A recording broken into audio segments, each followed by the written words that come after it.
अस्सलामुअलैकुम my YouTube family tasty dhaba में खुश आमदीद। उम्मीद करती हूँ कि आप सब ठीक ठाक होंगे। अल्लाह पाक हम सबको बरकतों वाले रिज़्क़ से नवाज़ें, आमीन सुम्मा आमीन।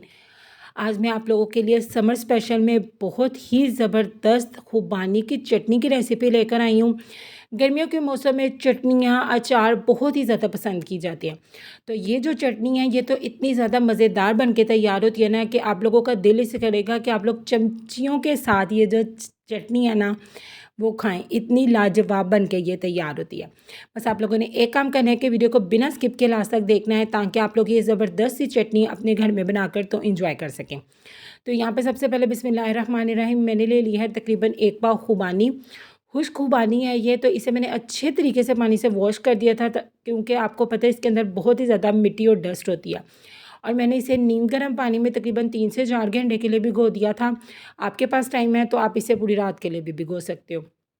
1 पाव खुबानी में मैंने जो है आधा कप इमली ली है। इमली को भी मैंने नीम गर्म पानी में भिगो दिया था ताकि हम लोग जो है वो इमली का पल्प ले सकें। खुबानी को मैंने 3 ग्लास पानी में भिगोया था और इमली को मैंने 1 ग्लास पानी में भिगोया। तो अब हम क्या करेंगे, लेंगे एक प्यारी सी पतीली और इसके अंदर खुबानी पानी समेत डाल देंगे। और उसके बाद ये जो इमली मैंने भिगोई हुई है 1 ग्लास पानी में, तो इसको मैं क्या करूँगी, एक छलनी की मदद से छान लूँगी ताकि इसकी गुठलियाँ रिमूव हो सकें और इसका जो पल्प है ना वो हमें अच्छे तरीके से मिल जाए। अच्छे तरीके से आप लोगों ने चम्मच से प्रेस कर कर के इसका पल्प निकालना है और आधा कप पानी इसके ऊपर से एक मरतबा गुजार देना है ताकि कोई भी चीज़ जो है ना वो ज़ाया ना हो। अच्छे तरीके से इसका पल्प निकालने के बाद जो इसकी गुठलियाँ बचेंगी उसे हम लोग डिस्कार्ड कर देंगे। तो यहाँ पे बहुत ही ज़बरदस्त सा हमारे पास खुबानी भी आ चुकी है और इमली का पल्प भी आ चुका है। तो अब हम इसके अंदर एक बहुत ही ख़ास चीज़ शामिल करेंगे और वो है अदरक। अदरक यहाँ पे मेरे पास इतना सा है तो मैं इसे क्या करूँगी, ग्रेटर की हेल्प से कद्दूकस करके तो इसके अंदर शामिल कर दूँगी। आपने भी अदरक ज़रूर शामिल करना है, बहुत ही मज़े का फ्लेवर आता है अदरक का और कोशिश कीजिएगा कि जो फ्रेश अदरक है ना वही आप लोग इसके अंदर शामिल करो। इसको इसके अंदर ग्रेट कर देंगे और उसके बाद इसको करेंगे अच्छे तरीके से मिक्स और अब मैं रख दूँगी इसे चूल्हे के ऊपर। अब आप लोगों ने इसे कुक करना है तकरीबन 12 से 15 मिनट के लिए, तब तक जब आप लोगों की जो खुबानी है ना वो अच्छे तरीके से नरम नहीं हो जाती। मीडियम टू लो फ्लेम के ऊपर आप लोगों ने इसे कुक कर लेना है। और इसी बीच अगर अभी तक आप लोगों ने मेरे चैनल को सब्सक्राइब नहीं किया तो अभी से आके मेरे चैनल को सब्सक्राइब कर दें। वीडियो अच्छी लगे तो इसे लाइक, शेयर और कमेंट करना तो बिल्कुल भी नहीं भूलना। यहाँ पे देखिए 12 से 15 मिनट के बाद खुबानी जो है वो हमारी अच्छे तरीके से नरम हो चुकी है।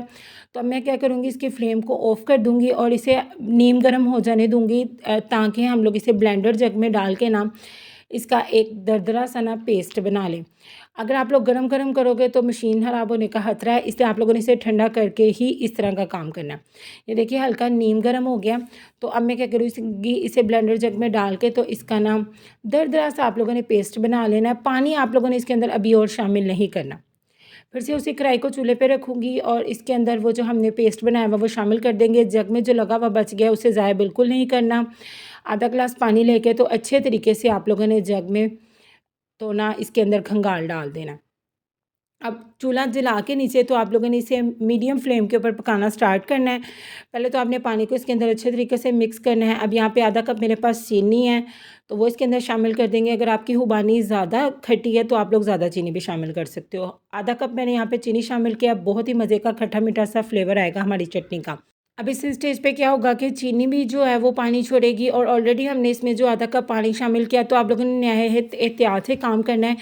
ये ना हो कि जब ये छींटे गिराए तो आप लोग ज़ख्मी हो जाओ। बहुत ही केयरफुली आपने ये काम करना है।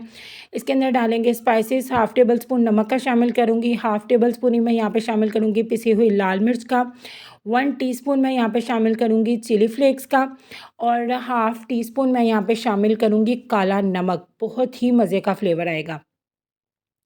ये तमाम स्पाइसेस शामिल करने के बाद इसको करेंगे अच्छे तरीके से मिक्स और इसे मीडियम टू लो फ्लेम के ऊपर तकरीबन 2 से 3 मिनट तक कुक कर लेना आप लोगों ने।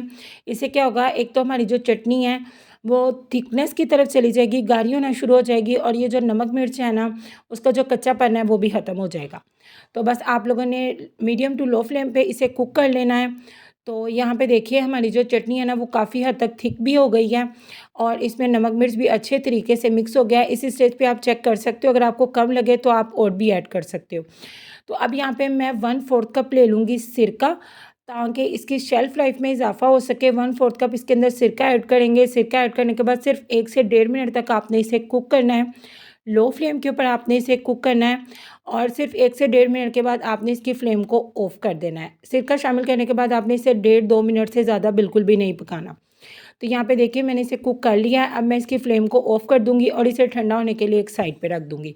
और यहाँ पे देखिए माशाल्लाह माशाल्लाह हमारी चटनी जो है वो अच्छे तरीके से ठंडी हो चुकी है और इसकी थिकनेस भी चेक करें, इसकी खुशबू, इसका जायका सब भी बहुत ही ज़्यादा कमाल का है। तो आप लोगों ने इस रेसिपी को ज़रूर ट्राई करना है और फिर मुझे कमेंट सेक्शन में आकर बताना भी है कि आपको मेरी रेसिपीज़ कैसी लग रही हैं। दुआ में याद रखिएगा, अपना बहुत ज़्यादा ख्याल रखिएगा। अल्लाह हाफ़िज़।